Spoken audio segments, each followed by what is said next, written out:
baby, the love interest in this book.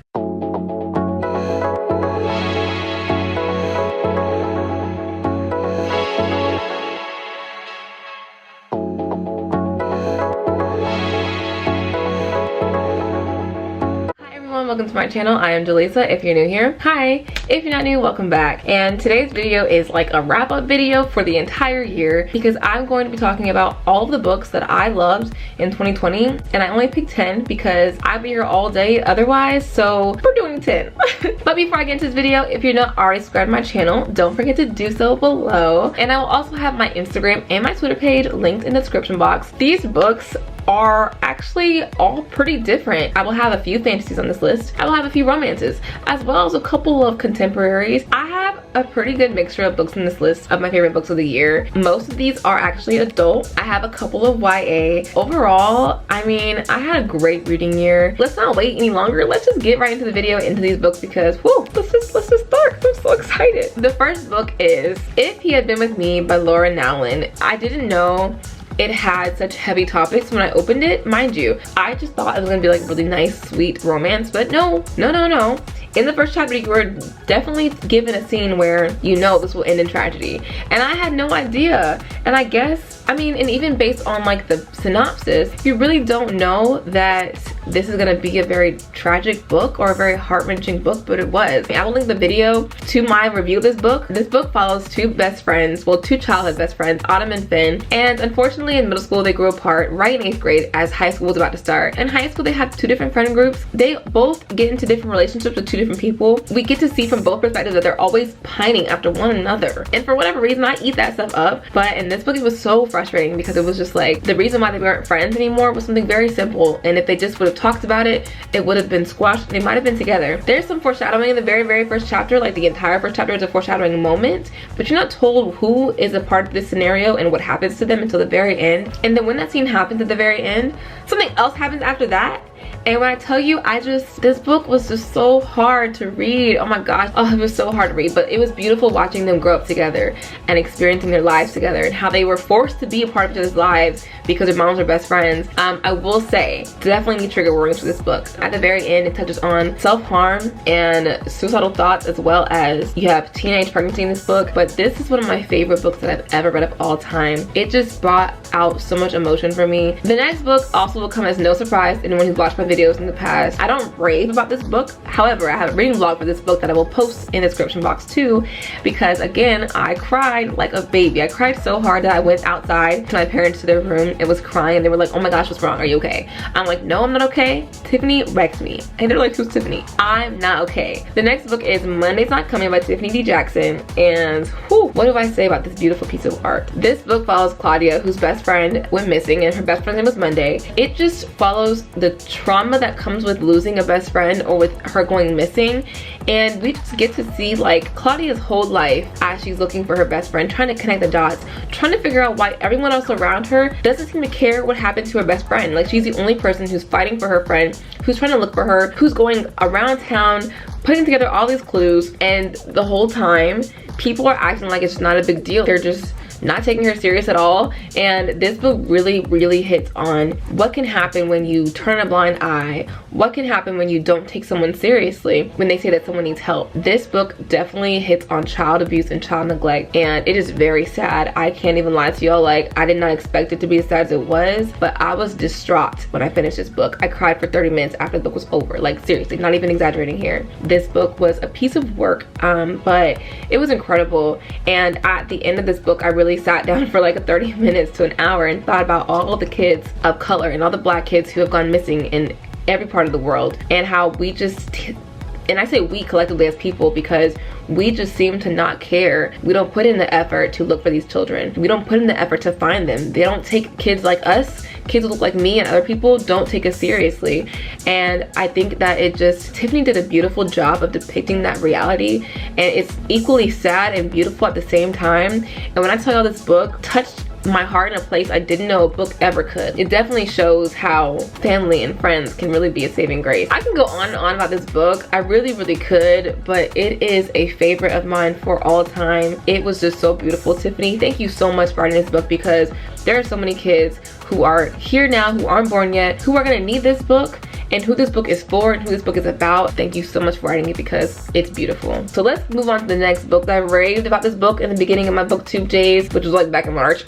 And I'd be a hypocrite if I didn't say this book in my list. The next book is Crave by Tracy Wolff. I really loved it. I'm not even gonna sit here and pretend like I didn't, because I did and I still do, and I would read it over and over and over again because it was just that good to me. For those of you who don't already know, it is about this girl Grace, and Grace is a human girl who actually, her parents are killed and she is forced to go move in with her uncle at this boarding school in Alaska. And at this school, she is actually going to school with supernatural creatures, but she doesn't know that yet. And so she runs into a guy, Jackson, who is a vampire, and of course she has no idea that he's a vampire, but she had like this small inclination that the kids at her school are not like her. And we just follow Grace in this low-key romance between her and Jackson. We find out that Grace actually isn't what she thinks she is either, and that there's more to her than just being a human girl. It gave me like that YA, just feel good, you know, paranormal romance novel. As far as like the writing goes and the writing style, it isn't the best, but it didn't bother me that bad. Not enough to put the book down. I read this book in like a day, I believe. A very quick, just super cute YA paranormal romance book, and that's what I gotta say about that. All right, y'all, it's time. It's time. You already know what book's coming next, and if you don't know, now you know.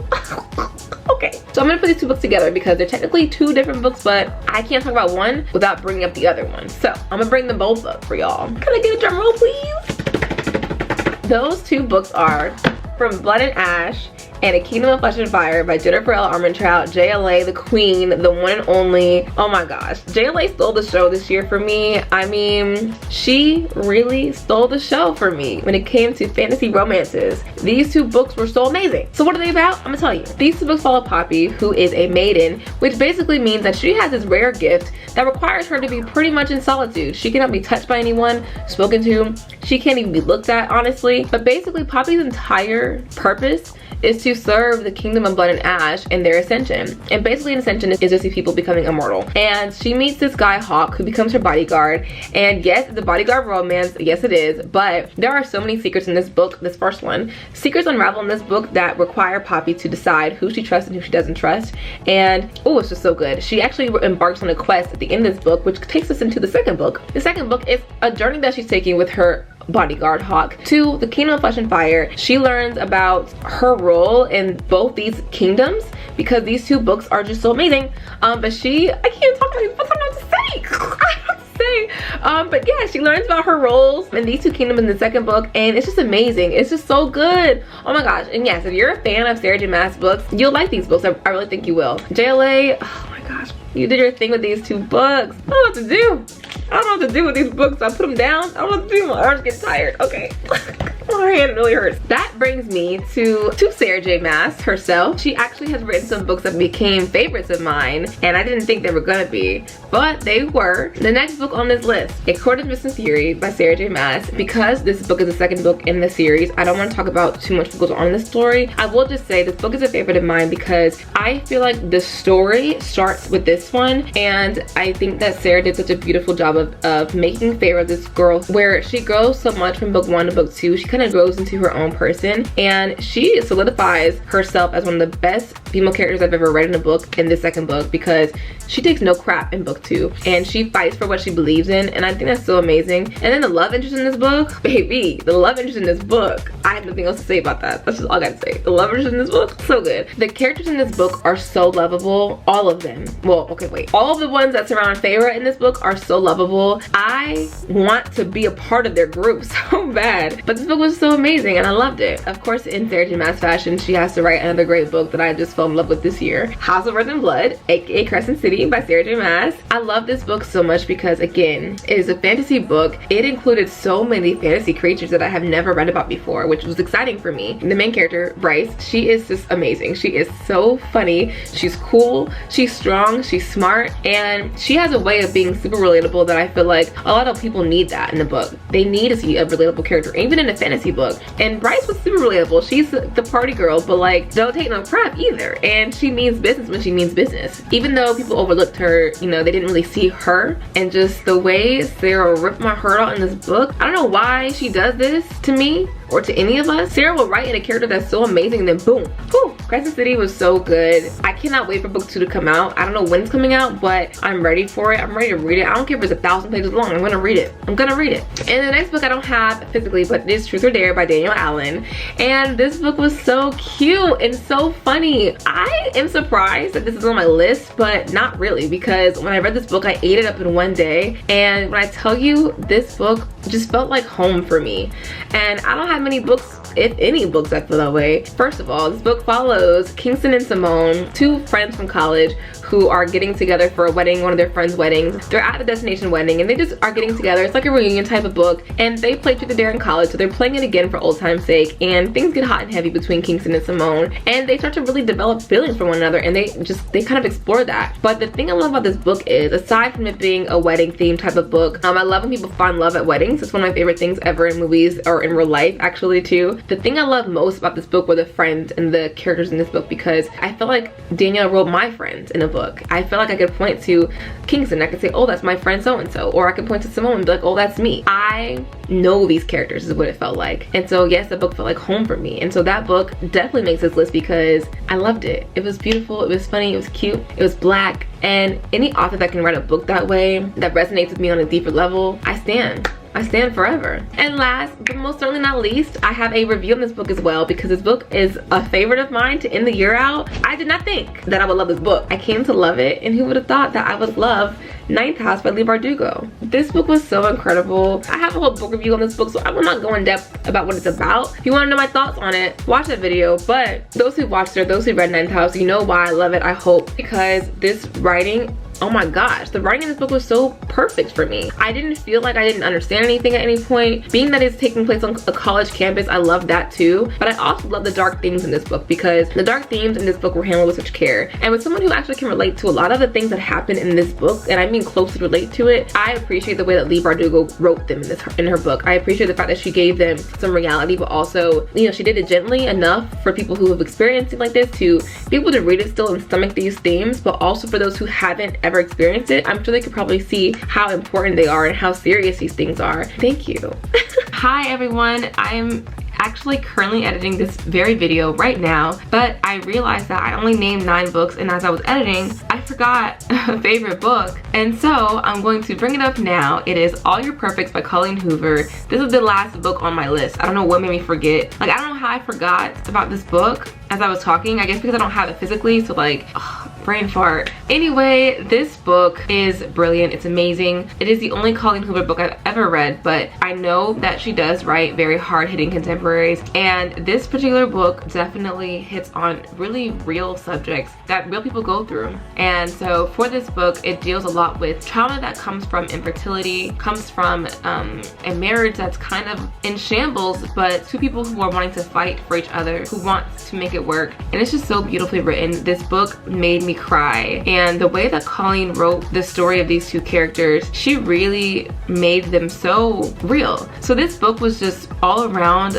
amazing. In the midst of all the tragedy and all of the misfortune, they still had something to hold on to, and that was love. And it was a beautiful story. I loved it. Colleen Hoover bodied this book. For those who don't know what that means she really wrote this junk really well. Did a great job with it, and it's my last book on this list. But editing me is gonna go back to editing this video. Editing me is gonna go now, and let's pass me wrap up this video. Those are all of my favorite books from this year. As you can see, not that many romances here, but of course most of these did have a romance in them. I do want to say this year, reading wise, has been so phenomenal. I never thought I'd read some of the books that I've been reading, and a lot of it's because of you guys. And this year with booktube and reading has just been so much fun. I mean, I actually am having a great time here. I literally never knew this could be this fun. I hope that you guys enjoyed this video, and I can't wait to watch some of your videos. Let me know in the comments below what your favorite book of the year is, and I will see you on my next video. Bye.